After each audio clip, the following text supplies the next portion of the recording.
আওয়ামী মতের বিরুদ্ধে গেলেই যে কাউকে রাজাকার উপাধি দিয়ে দেওয়া হতো। ১৯৭১-এ যদি দেখতাম এতদিনে রাজাকার হয়ে যেতাম। আল্লাহ আমাদের বাঁচিয়ে দিয়েছেন, এটা আমাদের মেহেরবানি। সম্প্রতি এমন মন্তব্য করেছেন আলোচিত ইসলামী বক্তা ড মিজানুর রহমান আজহারী। শনিবার পটুয়াখালীতে কেন্দ্রীয় শহীদ মিনার মাঠে আয়োজিত মাহফিলে প্রধান অতিথির বক্তব্যে ক্ষমতাচ্যুত আওয়ামী লীগ সরকারকে ইঙ্গিত করে তিনি বলেন, পূর্বে আওয়ামী মতের বিরুদ্ধে গেলেই যে কাউকে রাজাকার উপাধি দিয়ে দেওয়া হতো। যদি তিনি ১৯৭১ সালের মুক্তিযুদ্ধের সময় থাকতেন তাহলে তাকেও রাজাকার উপাধি দিয়ে দেওয়া হতো।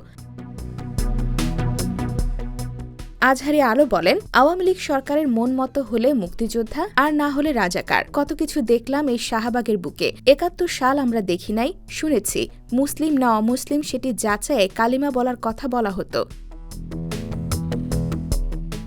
এ সময় জেনজিদের নিয়ে তিনি বলেন, আমি যেখানেই যাই জেনজি আমাকে ছাড়ে না। এরাই আগামীর বাংলাদেশ। এদের হাতে নিরাপদ আমার লাল সবুজের পতাকা এবং দেশের প্রতি ইঞ্চি মাটি। তবে দেশের সার্বভৌমত্ব রক্ষায় তাদের সজাগ ও সাবধান থাকতে হবে।